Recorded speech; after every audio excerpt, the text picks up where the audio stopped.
Hello everyone. Today's topic is biological status of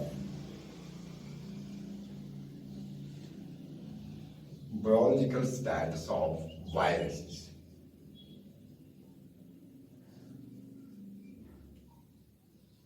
In our earlier video lecture, we discussed what are viruses. We discussed that viruses are ultra microscopic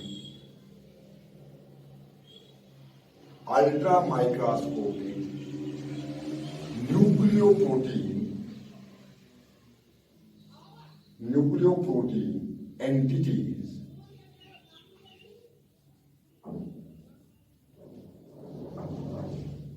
which multiply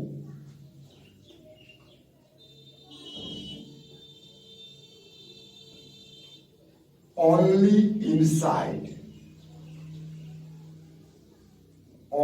inside the host. We also discussed that the term virus was given by Pasteur.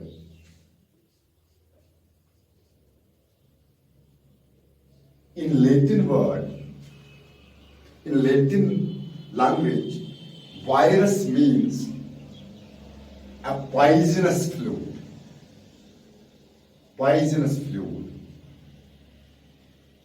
venom or secretion. This was given for the first time, the name virus, the term virus, was given for the first time by Pasteur for a poisonous fluid that caused infection. Then we also talked about D.G. Ivanovsky,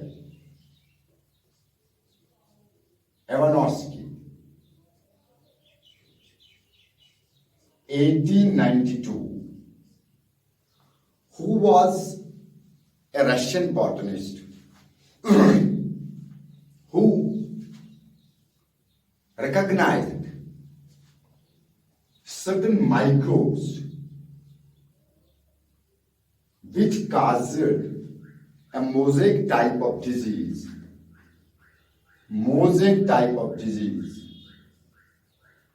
in tobacco plants.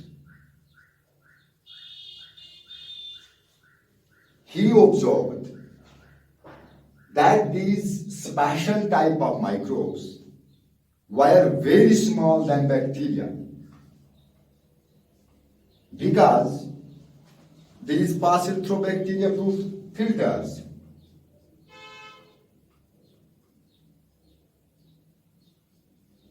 Then, we also talked about one more scientist, Bijernich, in 1898, observed that the extract from these diseased tobacco plants caused infection in healthy tobacco plants. Okay?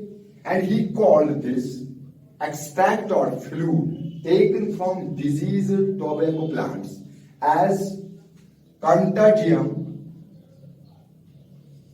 vivum fluidum, which means infectious living fluid. Okay? Then we discussed certain general characteristics of viruses. And we also discussed chemical composition of viruses. We also discussed in our previous video lecture structure of viruses. And now, today our topic is biological status of viruses. Okay? Let us discuss this biological status of viruses. As we have discussed in our earlier video lecture, that Stanley in 1935 crystallized tobacco mosaic virus. Since Stanley succeeded in tobacco mosaic virus, succeeded in crystallizing tobacco mosaic virus,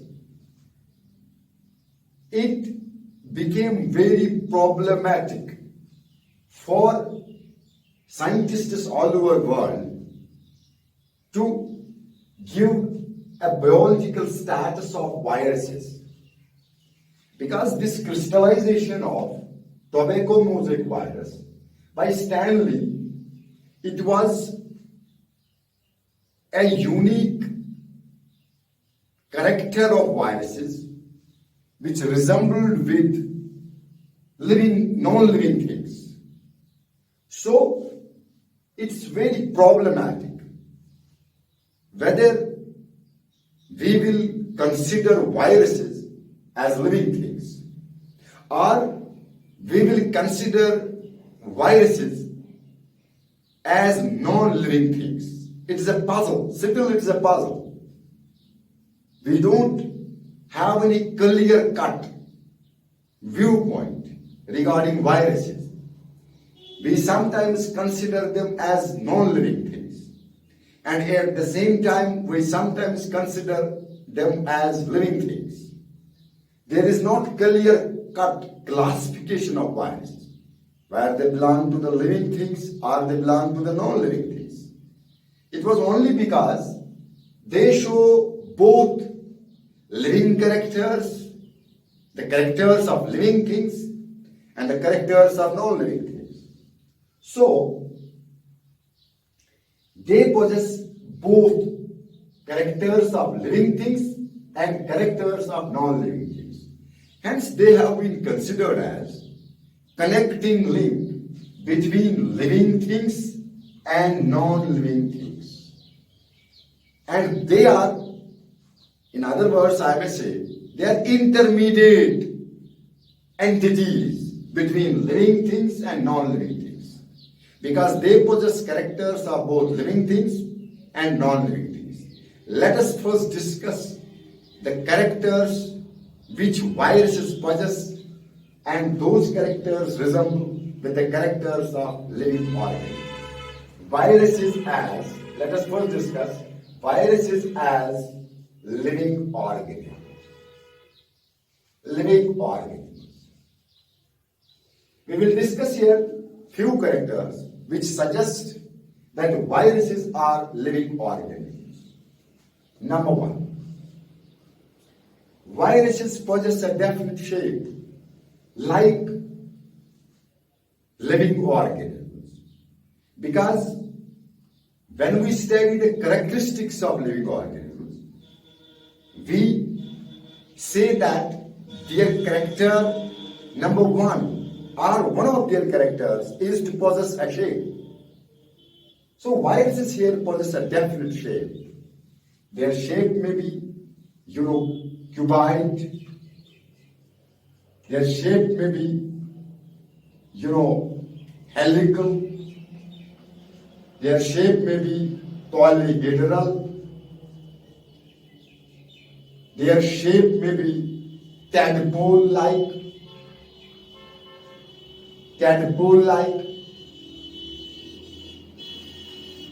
So, the presence of shape in viruses suggests that these are living organisms. Number one, this was shape. Number two, viruses multiply inside the host. They produce copies of themselves. They increase in number. Once they find a host, they use the machinery of host, cellular machinery of host, and they multiply, increase their number. Again, this is the character of living things. One of the most important characteristics of living things is that they multiply, they reproduce. Here also, viruses multiply. Viruses produce their copies, increase their number in the host. So this is their one more character which suggests that they are living organisms. Number third character, viruses possess nucleic acid, either DNA or RNA, which is basic to the life. When we study living organisms, we say that these possess nucleic acids, these possess genetic material, whether RNA or DNA. Same is the case with viruses. They possess nucleic acids. But only difference here is that they may possess only one out of them, either RNA or DNA as genetic material, never both. Whereas other living organisms, such as plants and animals, may possess both RNA and DNA. They possess only one. This is another characteristic. Number third characteristic, presence of nucleic acids, presence of genetic material, which is basic to the life. Number fourth character is that viruses show mutation like cells. They change their characteristics, such as that example of changing their characters is that virulence, to be pathogenic, to cause diseases, right? So fourth character of viruses, which suggests that viruses are living organisms, is that they show mutations. They change their characteristics. They show mutations. Okay? Number fifth general character, this character, which suggests that viruses are living beings, living organisms, is that they show irritability. They show irritability and response to the environmental factors, such as they show response to the humidity, okay? Humidity. They show response to the heat. They show response to the UV radiations. And they show response to the alcohol. So once they show response to the external environmental conditions, we say that this is a character which resembles with living organisms. They are sensitive to heat. They are sensitive to ultraviolet radiations, humidity, alcohol, etc. This character again shows that viruses are living organisms. One more character which I want to tell you, that viruses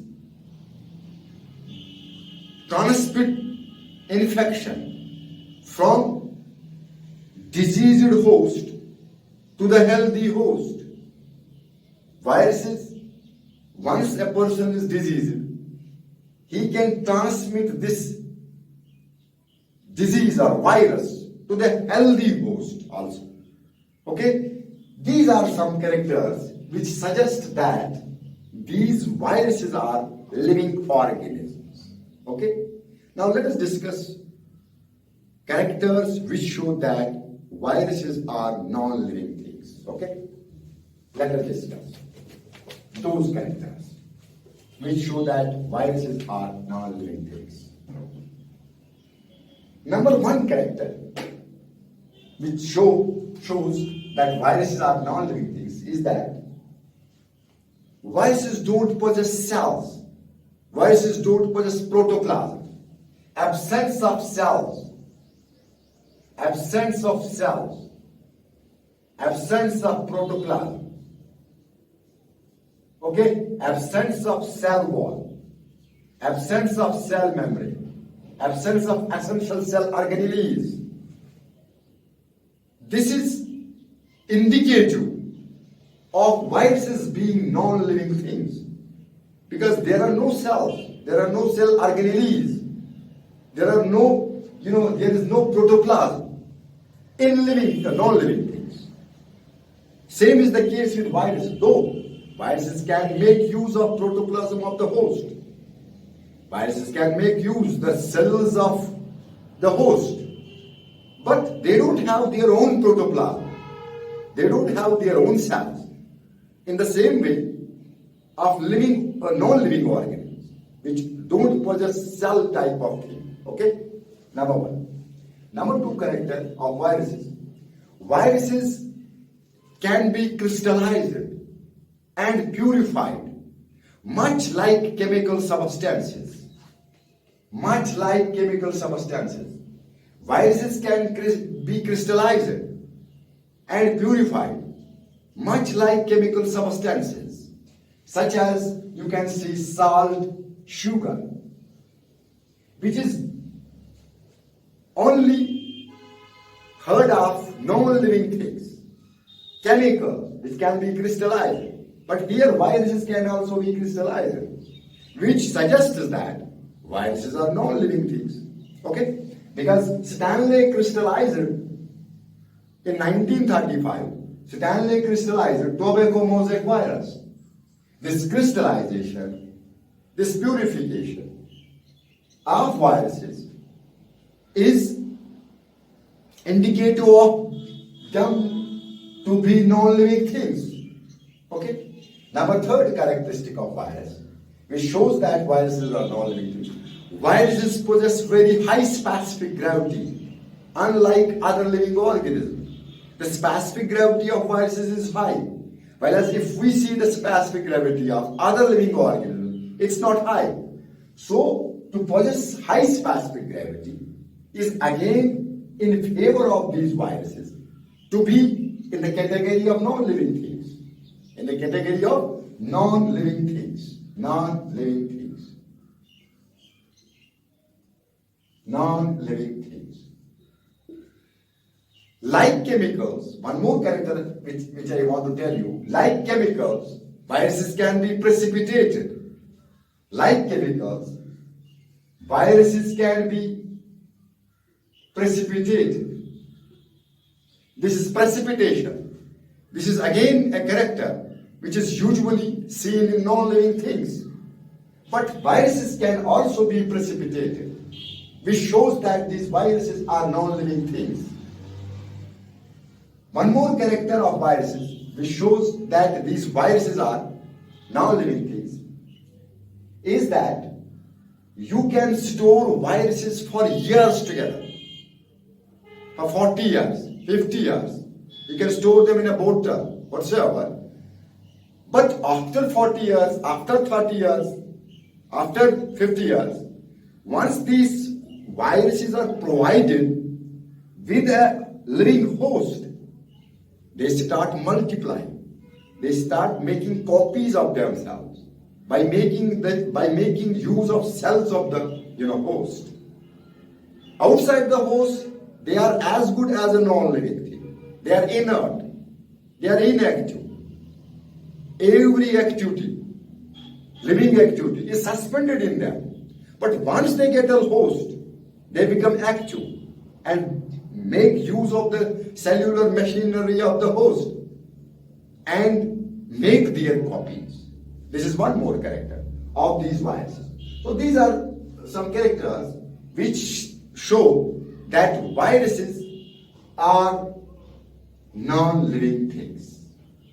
So, it's the reason why they didn't find any place in five kingdom system of classification. They are on the borderline between what we consider living world and non-living world. They are considered as connecting links between non-living things and living things. This is presently the biological status of viruses. This is presently the biological status of viruses. Now, let's come to the classification of viruses. Classification of viruses. Classification of viruses.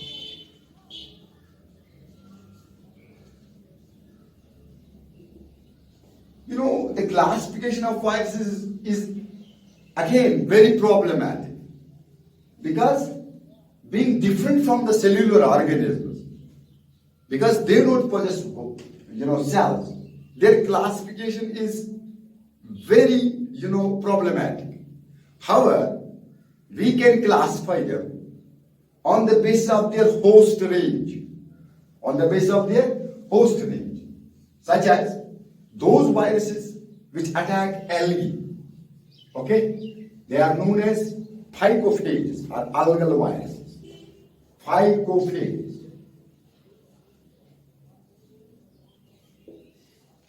Those viruses which attack fungi, they are known as mycophages.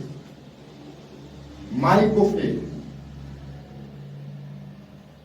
Those viruses which infect and attack, animals, those are called as zoophages.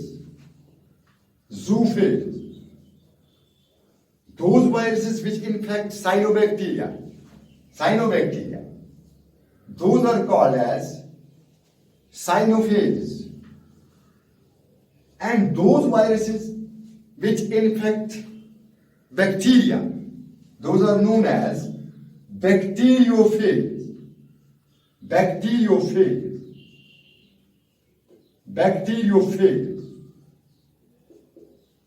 Those viruses which attack and infect algae, they are known as phycophages or algal viruses. Which attack fungi, they are called as mycophages or fungal viruses. Those viruses which infect animals, they are called as zoophages or animal viruses.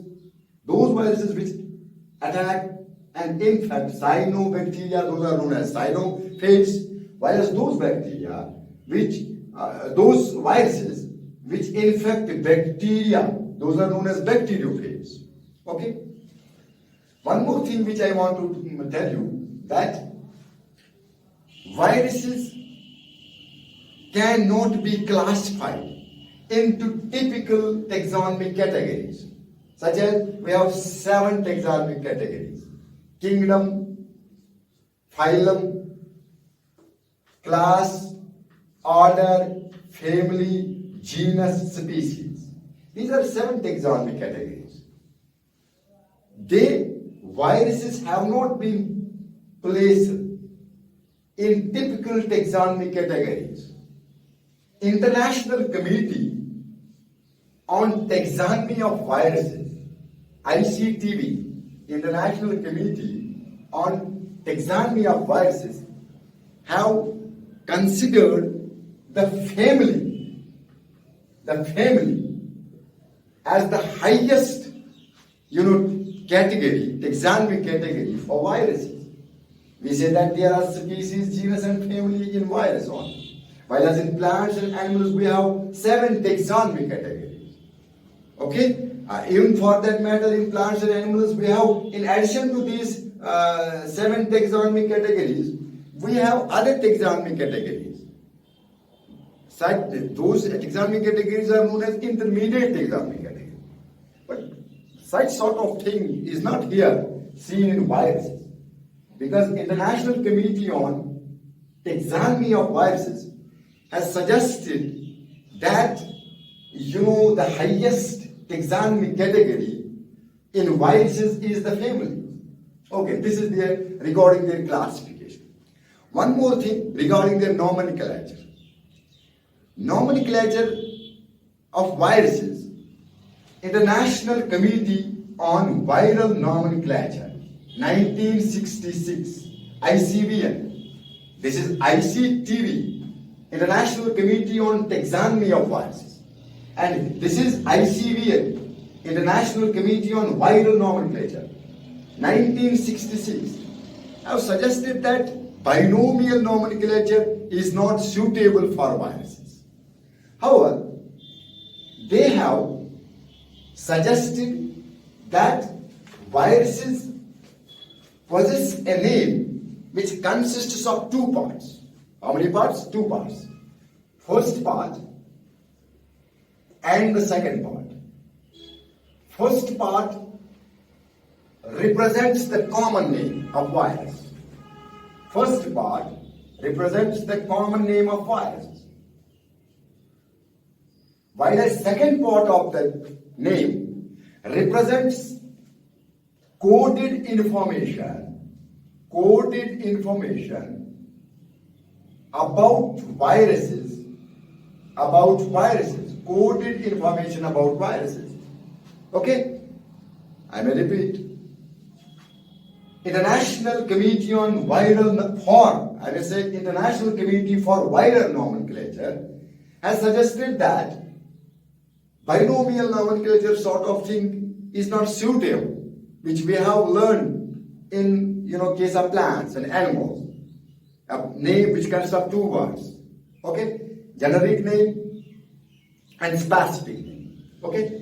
But here that sort of thing is not seen in viruses. It's not suitable. It has been suggested by International Committee for Viral Nomenclature that binomial nomenclature is not suitable for viruses. However, they have suggested that this committee has suggested that the name of viruses consists of two parts.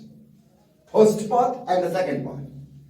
First part represents the common name of virus, whereas second part represents or includes coded information about virus. This second part of name of virus is known as cryptogram. What is it known as? Cryptogram. The first part of the name is the common name of virus, whereas the second part of the name of virus includes coded information about virus, and this is known as cryptogram. First part, that is common name of virus, remains same. It doesn't change. Whereas the second part, which includes coded information about the virus and is known as cryptogram, it can change. Because when new information is available on the virus, in that case the name, the second part of the name, that means cryptogram, this can change. Okay? Let me tell you what this cryptogram means. This cryptogram is the second part of the name of the virus. Okay? This includes coded information about virus. This can change because when new information is available about the virus, we can change this cryptogram. This cryptogram possesses coded information in 4 pairs. 4 pairs of coded information. In cryptogram, there is information about the virus, okay? But this information, coded information about the virus, is in 4 pairs. I will tell you how. First pair, okay? First pair. Second pair of information. Third pair of information. Fourth pair of information. Let us count the first pair. First pair, an information in pair. 2 information. Number 1, okay, name of the nucleic acid. Name of the nucleic acid. That means in the virus, which is the nucleic acid? Whether it is DNA or RNA. If it is DNA, then name of the nucleic acid, we may write DNA. If it is RNA, we may write RNA. 1. Number 2, because first pair information. It is number of strands of nucleic acid. Now, if it is RNA, whether this RNA is single stranded or double stranded. If it is DNA, if the name of the nucleic acid is DNA, now in the same information, we have to say that what is the number of strands. If it is single stranded, we write number 1. If it is double stranded, we write 2. This is first pair of information. I said that in the cryptogram, which is the second part of the name of the virus, It includes coded information about virus. This coded information is present in 4 pairs. Is present in 4 pairs. I tell you, first pair has 2 information. Okay, name of the information, name of the nucleic acid, name of strands of nucleic acid. If the name of the nucleic acid is RNA, we say R. And in RNA, the number of strands, suppose there is 1, single strand, then we write like this. Then we come to the second pair. In second pair, we say 1 point molecular weight of uronucleic acid. And number 2 point in second pair is percentage of nucleic acid. Percentage of nucleic acid. Okay? Suppose this is nucleic acid is RNA. What is its molecular weight? We say, suppose 2 in 100,000s. Its molecular weight is 2 in hundreds of thousands. Okay? And percentage of nucleic acid. In the virus, what is the percentage of DNA or RNA? Suppose this is 5%. We write like this, 5%. Yahan this is 5%. We write 2/5. First pair, RNA, number of strands is 1. Second pair, molecular weight of nucleic acid. This is 2 in hundreds of thousands. And percentage of nucleic acid. Okay? We write 5%. 95% is protein. I'm just quoting an example.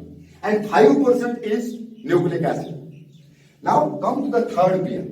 In third pair, we say size of nucleic acid, size of nucleoprotein, size of nucleic acid and size of nucleoprotein. This is the third pair of information, which has 2 alternatives. Yes, size of nucleic acid and size of nucleoprotein. If we say that size of nucleic acid is elongated, it's elongated, okay? And size of nucleoprotein is elongated. We write like this, E and E. E and E. Okay? Now, in the fourth and last pair of information, we say type of host. Okay? And the carrier for transmission of infection. Suppose type of host is spermatophytes, angiosperms and gymnosperms. We write S. And in angiosperms and gymnosperms, viral infections are transmitted by air. We write like this, A. This is the cryptogram, R/1, 2/2, 5, E/E, S/A. This is the cryptogram for tobacco mosaic virus. It's the way how we can prepare the cryptogram. This is the cryptogram for tobacco mosaic virus. If this is R, we say that its nucleic acid is RNA.